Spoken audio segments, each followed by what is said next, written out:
Dr. Marcus Belin, amazing leader from the Illinois area. So honored he's part of this book as well. Being an authentic leader means leading with honest, sincere intentions while maintaining a high level of integrity. This quote stuck out to me. Really being who you are, right? Being who you are. I was listening to some podcast today. I can't remember, but it really stuck to me is that the person that I listen to on the podcast is the same person when they're not on the podcast. One of the best compliments that I've ever received is that, hey, like, you're kind of just the same guy no matter what. I'm like, yeah, I am. And that to me is an important thing. I don't want to like have a persona, pretend I'm something I'm not.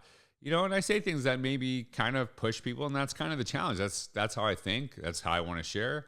And one of the things that I notice is that if people are being honest about what they're trying to do, they don't stutter. They just tell you straight up what it is. They go clearly.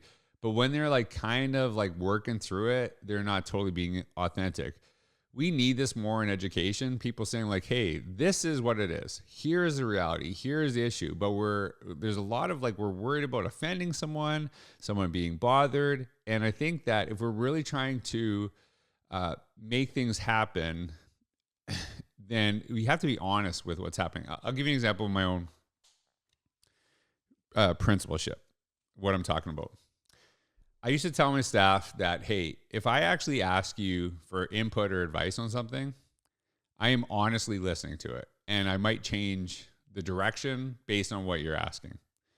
And I remember one in particular moment, I was so against what my staff was saying. Like had such a different vision. But, and I like said to them, I like do not agree with you. But then I actually went their direction. And my assistant principal at the time said, that I know that was hard for you, but you did the right thing. And so even because it was like the overwhelming consensus, and I said, like, I can't like say to you, I want your feedback. And then 99% of you disagree with me, but I said, I'm still going my way. And that was hard. I'm not gonna lie. It was hard. And they knew it. And I was honest. I'm like, I don't agree, but I'm listening to you. I asked for your feedback. You haven't changed your minds after I presented my viewpoint. So we'll continue on this way. And I think that's okay. But the other thing too, is I used to say to my staff, if I actually present something to you and I tell you, it doesn't matter what your feedback is, I'm telling you that because I don't want to waste your time. This is something the superintendent's making me do. This is something that's happening down from a school, district level, or provincial level, state level, whatever. So you can complain about what you want. You can push back. You can challenge me. At the end of the day, it's not going to matter because this is what's happening because that's what it is. And I did that because I wanted people to, like, I didn't want to play this game that I pretended that their feedback would matter in that moment. They had all the opportunity to vent, and I was okay with that. But I never wanted them to think that what they were going to say could change anything in the direction. And that to me is the most valuable thing we have in the world is time. I don't want to waste your time by pretending something could happen when it can't. So that, and again, you know, that could bother some people, but I didn't want to I think it would bother me more if you pretended that my feedback mattered when you couldn't change anything. If you ask me for it and then you can't do anything different because of what I say to you, even if it's a good point, don't waste my time. Just tell me what it is. You're the boss. I get it. Okay. So that to me is like that high level of integrity is, you know, it really is about like being honest, being right up in the front. Sometimes when I go into a new organization, they kind of like, sometimes they'll say like, we kind of got this thing, you know, and they won't tell me. I'm like, just tell me what's going on. Give me a clear view. I'm not going to be offended. I'm not going to look down on anybody. But if I don't know the problem, I can't really help you. If you're kind of like around the problem and I have to like figure it out along the way, just tell me straight up, because then I'm here to serve you. So tell me, I'm not going to be bothered by it at all, because sometimes, you know, sometimes the best path is a straight line. This is the first thing I thought when you started bringing this up. So you're like, I'm like curious how you're not burnt out, because you're like, you know, leading a school through your role. It's obviously, you know, it's not like you're just kind of showing up and do whatever. I know you're phenomenal at your job. Then you're doing these workshops.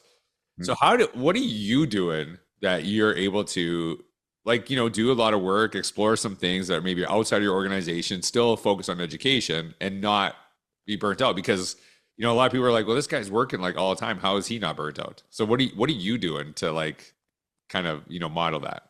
Yeah, so a lot of the work that I've done is now tied to like Greg McCown's book Essentialism.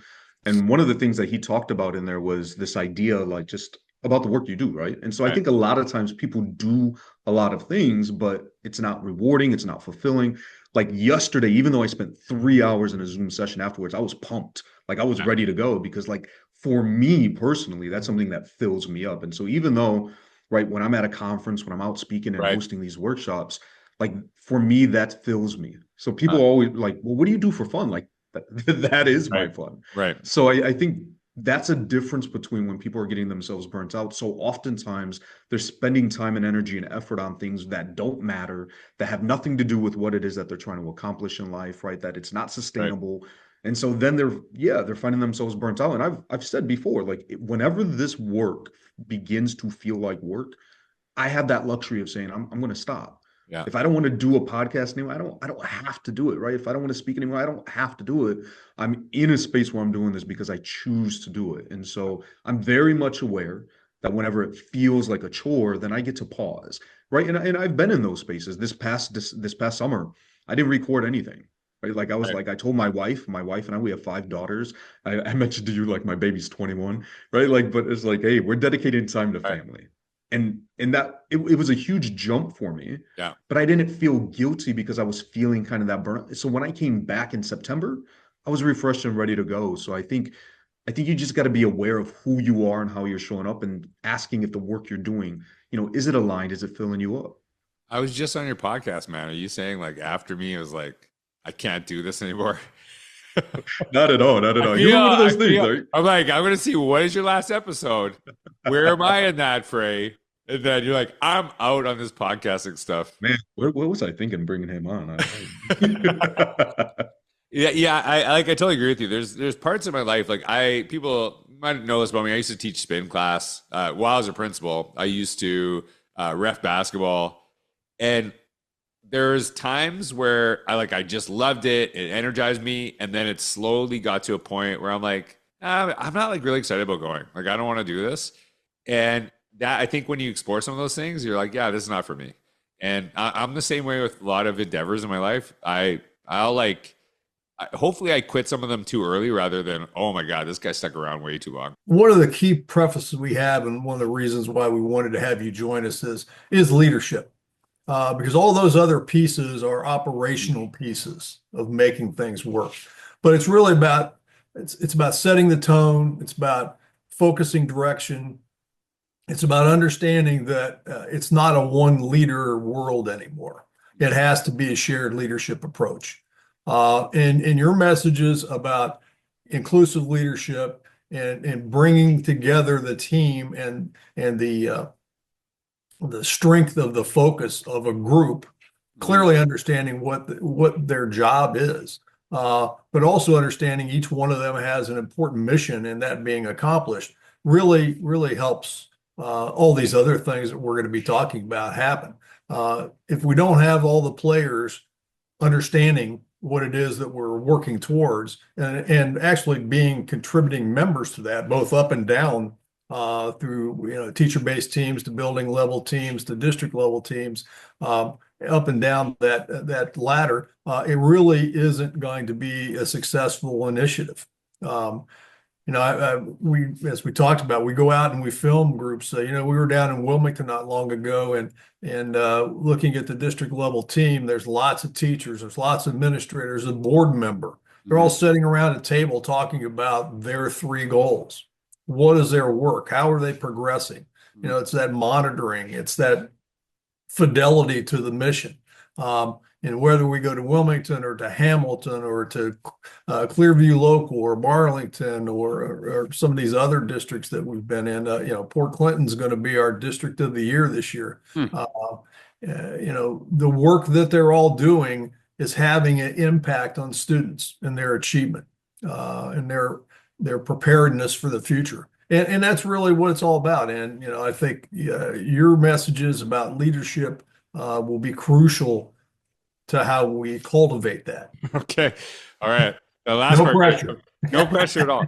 Well, that, you know, the thing that I really, and I've always kind of known this, but it's really been hammered home to me that I know that people, and I always differentiate between the notion of an administrator and a leader. They're not the same thing necessarily, right? Because we have some teachers who are incredible leaders, and if I'm being honest, we have some administrators who aren't so good at that.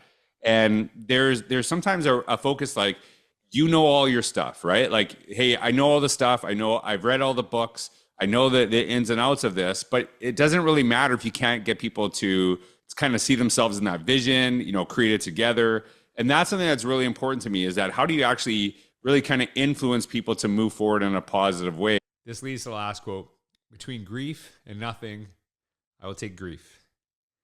And I just think of that quote is that it's kind of like, you know, to love, I don't know, it's like to love and lose is better to never love at all. Something like, oh, how do I not know this quote? And I'm so, as I move more away from the passing of my dogs, and I see the joy of my dog Suggs, who I welcomed my home in April, who is extremely annoying, extremely hard to deal with, but his obnoxiousness is something I really, really love. And I like, it's weird because he's a puppy still. He's not even I think he's a year old, and I know I'm gonna have to go through the same thing.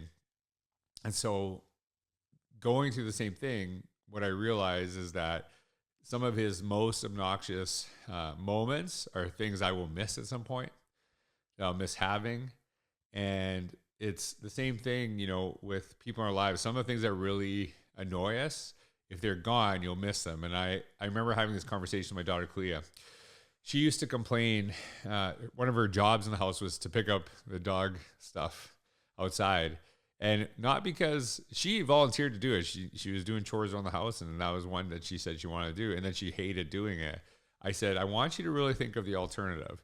The alternative is that, you know, you complain about this, but one day you won't have to do it because the dogs won't be here. And I'd rather do it and just be bothered by it than not to have to do it at all. And so she really got that. And it's really sweet to see her. It took her a while to really connect with Suggs.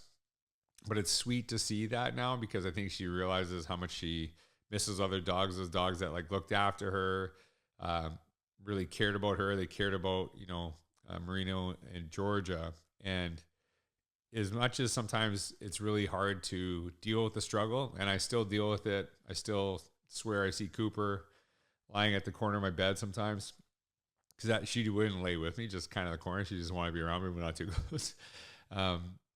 And I miss her tremendously. I miss Odom tremendously, but I so appreciate I had such a long time with them.